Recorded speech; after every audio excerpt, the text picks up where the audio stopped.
Olá, tudo bem com vocês? Chegamos a mais um episódio do nosso radar. Hoje, nesse terceiro episódio, a gente vai trazer um pouco do que eu preciso saber sobre a tabela de classificação e temporalidade documental.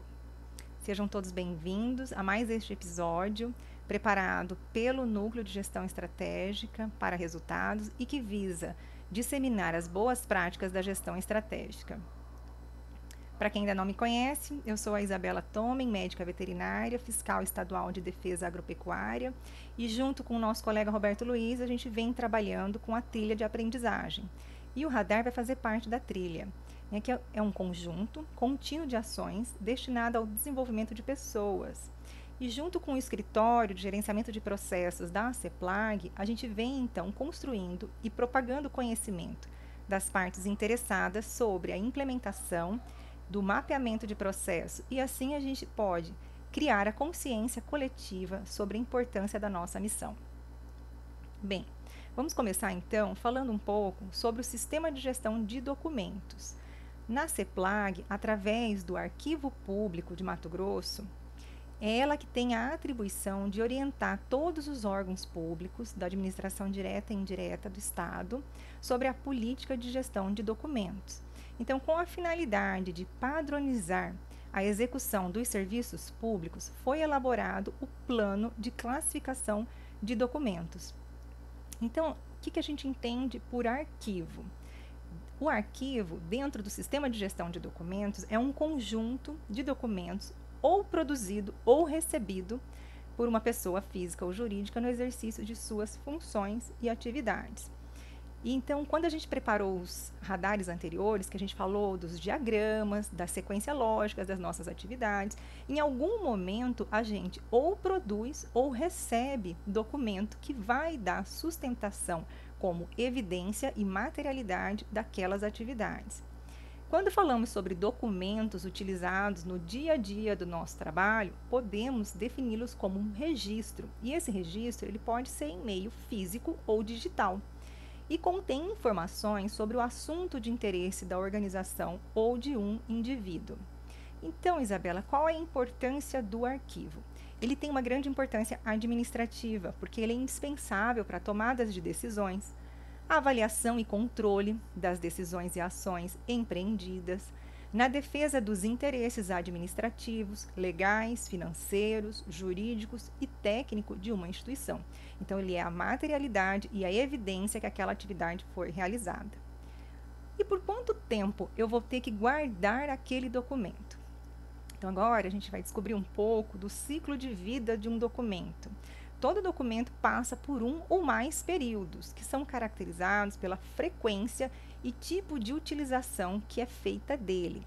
Então, o arquivo de uma instituição, basicamente, vai se dividir em 3 subconjuntos, amparado no valor primário, que é o valor administrativo, e no valor secundário, científico, cultural ou histórico daquele documento. Então, o primeiro eu tenho o arquivo corrente, que é aquele arquivo do dia a dia que eu preciso estar consultando. Depois do arquivo corrente, nós passamos para o intermediário e, ao final, o permanente. Qual vai ser a decisão final desse documento? Então, aqui a gente traz uma breve sequência sobre o ciclo de vida. Então, a fase corrente é aquela que vai permanecer na minha unidade, no meu setor, para fazer a consulta sempre que necessário. A fase intermediária, ela já sai, então, da minha unidade e passa para o arquivo central. E lá no arquivo central, ele vai ficar guardado conforme a sua classificação documental. Se ele vai ser de guarda permanente ou se ele vai ser de guarda por 1 ano, 2 anos, 5 anos, ou a destinação após esse período de guarda de 1 ano, 5 anos, vai ser a eliminação. Então, tudo isso está no plano de gestão de documentos. Também temos no mesmo plano o código de classificação do documento, porque é ele que vai trazer a questão da temporalidade. Ele é utilizado para classificar todo e qualquer documento produzido ou recebido por um órgão. Esse código ele vai ser organizado por assuntos, é a atividade inicial da gestão documental, sendo utilizada com o objetivo de agrupar os documentos sobre o mesmo tema. Por exemplo, 24 trata sobre férias, 24.2, férias, 25.11, processos disciplinares, 26.13, aposentadoria. Então, com o Código de Classificação Documental, nós podemos conferir na tabela de temporalidade o prazo de guarda e a destinação final. Então, essa tabela ela vai trazer toda a regra. Então, adotou-se como gestão o Código de Classificação Decimal. Como o próprio nome já indica, o sistema decimal de classificação por assunto constitui-se num código numérico, dividido em 10 classes e estas, por sua vez, em 10 subclasses e assim sucessivamente. Então, no plano de classificação documental, é um instrumento técnico onde a gente vai encontrar todo o código e assunto de forma organizada hierarquicamente. Ou seja, os assuntos maiores vão se ramificando em menores. Por isso é importante cada secretaria, cada pasta, cada instituição ter os seus processos mapeados, definidos e agrupados, que assim fica mais claro o entendimento no momento de fazer a escolha do código que vai ser utilizado para aquele documento. Então, aqui, de maneira geral, a gente tem, primeiro, é uma classe. Essa classe vai ser dividida em várias subclasses, conforme o assunto. Essa subclasse se divide em grupo e o grupo ainda pode se dividir em subgrupo. Então, aqui tem uma imagem que traz a tabela de documentos da área meio. E o código 20, vocês podem perceber que ficou para a questão de pessoal. E quando a gente vai desdobrando nos grupos, o 20.1 inclui-se a questão de legislação. O 20, quando eu escolho, né, o código de classificação 20.2 já são os boletins administrativos de pessoal. O 20.3, a identificação funcional. Aqui o grupo do 20.4, relações individuais e coletivas de trabalho. Podem reparar que o 20.4, esse grupo, ele se divide em subgrupos. Então, dependendo do documento que eu estou recebendo, eu estou produzindo, eu preciso classificar com o número correto, porque isso vai me impactar na questão da guarda desse documento. Então, como eu falei, a tabela de classificação documental, a gente vai ter duas tabelas. Uma para a área meio, que são todos aqueles processos que vão dar suporte. Então, a gente tem do número inicial até o 0,90 reservado para a área meio. E vai ser organizado por assunto. Então, da questão do 10, é organização e funcionamento. O 20, como a gente havia apresentado anteriormente, é pessoal. 30, traz sobre material. 40, questão de patrimônio. 0,50, orçamentos e finanças. 60, documentação e informação. 70, comunicações. 80, pessoal militar. E 90, outros assuntos referentes à administração central. E ainda sobra uma classe do 900 para assuntos diversos. Então, aqui como exemplo, eu peguei a questão de aquisição. Como a gente viu aqui na tabela anterior, 30 é material e eu vou precisar adquirir material, certo? Então, o 33, ele já vai ficar reservado para questões de processos de aquisição. Então, eu posso estar adquirindo um material permanente. Esse material permanente ele vai ser adquirido por compra. Então, no momento que eu estiver registrando os documentos dentro do sistema do SIGADOC, eu vou utilizar, então, o código 033.11 para uma compra de material permanente. Se não é material permanente, eu estou fazendo a compra de um material de consumo. Então, o código de classificação documental desse processo, eu vou usar o 033, porque trata-se de aquisição, o 2, que veio aqui de material de consumo, e o 1. Então, vai ficar 033.21, é compra de material de consumo. E para a área fim, cada secretaria, cada órgão vai ter os seus processos da área fim. Como a gente falou, do 0 até o 90, deixa eu até voltar aqui, estavam destinados aos códigos para a área meio, para a área dos processos que nos vão dar suporte.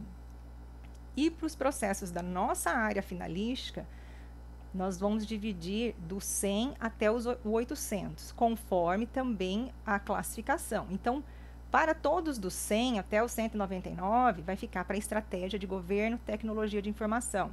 Do 200 até o 299, as políticas rurais e de defesa do meio ambiente. 300, desenvolvimento econômico, social e obras públicas. 400, para aquelas pastas e secretarias que vão utilizar os processos de cultura, processos finalísticos da cultura, lazer, esporte e turismo.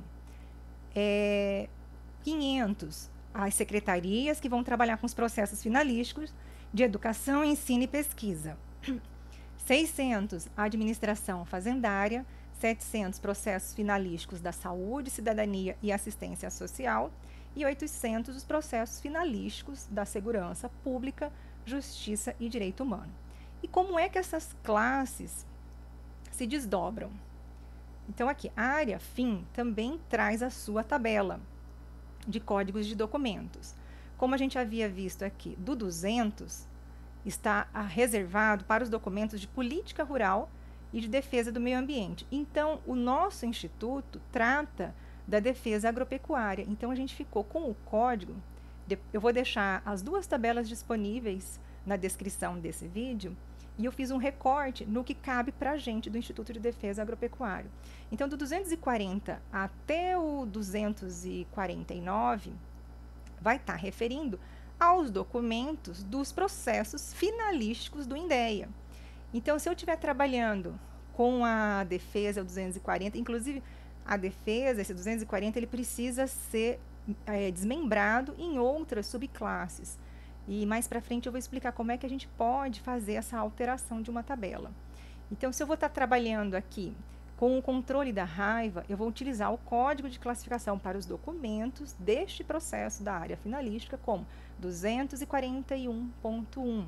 Vou trabalhar com comercialização e licenciamento de estabelecimentos agropecuários. Qual é o código que eu vou utilizar, Isabela? 241.2. E assim vai indo, a tabela vai se desdobrando, 241.3, todos os processos finalísticos de evento agropecuário, e assim nós vamos passando. Então, tem que prestar muita atenção em qual é a natureza desse documento que eu estou recebendo, de que processo finalístico ele trata, para eu poder escolher o código adequado para ele. E isso vai me impactar no período de guarda daquele documento. Então, o 200, nós vimos que o 241 vai ficar para vigilância e defesa sanitária animal. 242 é a grande documentos classificados para defesa sanitária vegetal. E ela vai se desdobrando, 242.1, 242.11, que dentro da fitossanidade ainda se desdobrou em inspeção e monitoramento de pragas de importância econômica. E assim vocês vão se familiarizando do porquê que cada processo vai receber um número distinto. 243 em diante, reservado para a inspeção sanitária de produtos de origem animal. E ela vem se desdobrando. O 244 para os processos finalísticos de recursos naturais renováveis. E ele vem se desdobrando. 245 é a questão da classificação e padronização de produtos de origem vegetal, uma atividade finalística que, para o momento, o nosso instituto não está desenvolvendo. 246, para os processos finalísticos de cadastramento e monitoramento de propriedade. 247 é o último código nosso, que é para fiscalização. Então, à medida que a gente vai amadurecendo o nosso conhecimento acerca da gestão por processo, a gente vai conseguindo compreender todos esses códigos e, inclusive, perceber que eles precisam ser mais desdobrados para ficar bem direcionado qual é o processo que eu estou trabalhando. Bom, e a questão, então, da tabela de temporalidade? Se eu tenho a classificação dos documentos, isso vai me impactar no período de guarda. Então, é ela que determina o prazo de guarda do documento no arquivo corrente, que é aquele arquivo que está próximo da minha unidade, a transferência para o arquivo intermediário e a eliminação ou recolhimento para um arquivo permanente.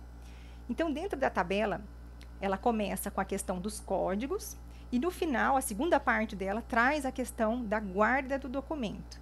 Então, todo aquele código que a gente utilizou no início, 241, que é para a área animal, ele também vai estar aqui com o período de guarda. Aqui eu coloquei como exemplo o 20, né, que a gente vinha tratando, que era código reservado para pessoal da área meio.